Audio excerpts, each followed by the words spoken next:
వచ్చి సభలు 9 గంటలు జరపాలని చెప్పి నోటీస్ ఇచ్చారు కాబట్టి మేము 5 నిమిషాలతో 9కే వచ్చాం. ఇప్పుడు 9-10 నిమిషాలు అయింది.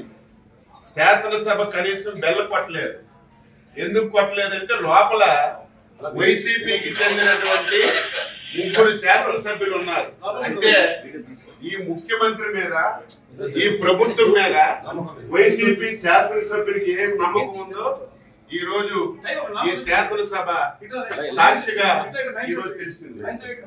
ఏది ఏమైనా సరే ప్రజాస్వామ్యాన్ని నమ్మినటువంటి వ్యక్తులుగా శాసనసభలో మాకు ఏ అవకాశాలు ఇవ్వకుండా, ప్రజా సమస్యలు లేవనెత్తకుండా, మమ్మల్ని ఎన్ని అవమానాలకు గురి చేసిన ప్రజల గురించి శాసనసభకు వచ్చి మా బాధ్యతని మేము నిర్వహిస్తున్నాం. ఇంత దారుణం ఎప్పుడు కూడా లేదు. 9-8 నిమిషాలు అయింది.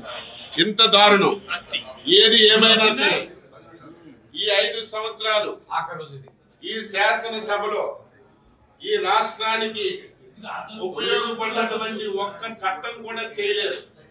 ఈ శాసనసభలో ఏ చట్టం చేసినా సరే ఈ రాష్ట్ర వినాశనానికి దారి తీసిన చట్టాలే చేశారు.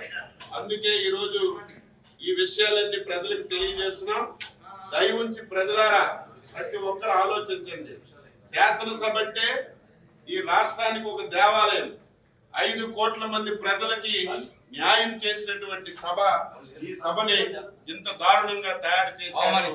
ఈ రోజు జగన్మోహన్ రెడ్డి ముఖం చూడాలన్నా, శాసనసభకు రావాలన్నా నీ శాసనసభ్యులే ఈ రోజు రావడం లేదు. ఎప్పటికైనా సిగ్గు తెచ్చుకోమని చెప్పి సందర్భంగా కోరుతున్నాం. 10 నిమిషాలు అయింది. మేము ప్రజాస్వామ్యాన్ని నమ్మిన వాళ్ళగా శాసనసభని గౌరవించాలని 5 నిమిషాలకు 9కి వస్తే నీ అధికార పార్టీ సభ్యులు ఒక్కరు కూడా రాలేదంటే బుద్ధి తెచ్చుకో జగన్మోహన్ రెడ్డి అని చెప్పి